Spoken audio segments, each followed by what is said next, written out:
Hey Johnny, what you up to? Oh yeah. So I'm working on this cool little projector that we found a few months ago. So this has been a bit of a work in progress for quite some time now. So it's a vintage Argus. That's Argus, not Argos as in the retailer, but Argus. So vintage Argus 150 projector. And these were manufactured just after the war between 1949 and 1957. So it's a slide projector. Now, when we first acquired this, it was a horrible kind of beigey brown color. And so I thought, because of the style of it, you've got this kind of cool kind of ridges around here. So this is the back of the projector. Let me just kind of roughly show you how it will look once it's assembled. So obviously there's a base that it will sit on.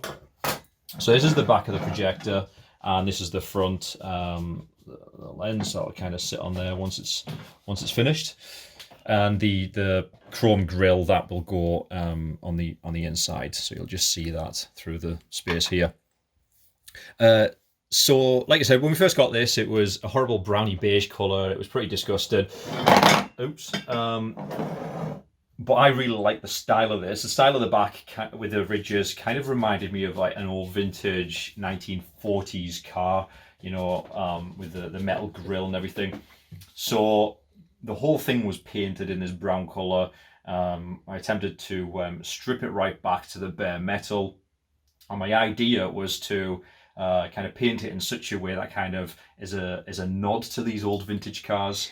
So it's quite a process because I'd never done any kind of car painting or finishing in any way, shape or form in the past. So it was definitely a bit of a learning curve. But I think as you can see, it's actually turned out quite well. So my aim was to get this almost like a mirror-like reflection in the paintwork as you would get with this type, like an old kind of vintage car. So it involved masking off the ridged area, which is meant to kind of represent like the grille of a car. So obviously that's all one piece. So I had to try and mask that off while paint the rest of the areas this kind of red burgundy colour. So it took several coats of primer, followed by several coats of paint, with a very fine grade sandpaper, sanding it down in between, wet and dry sanding, just to get rid of that kind of orange peel effect that's common when you're spraying a car.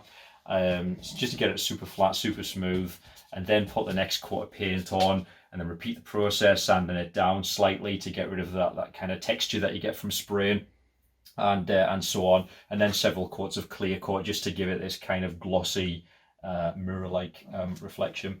So the idea is, like I said, this is going to fit back on like such,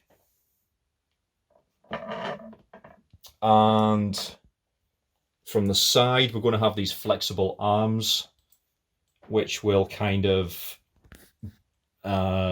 be positioned like this, with a chrome light fitting on here, and then a bulb on the end. So we'll have one on this side and one on the other side. So it's almost like some kind of I don't know, some kind of vintage sci-fi I don't know, space thing. I'm not entirely sure what my ideas were when I first came up with the concept. But the lights will kind of flare back like that. So they represent the headlights of of a vintage car.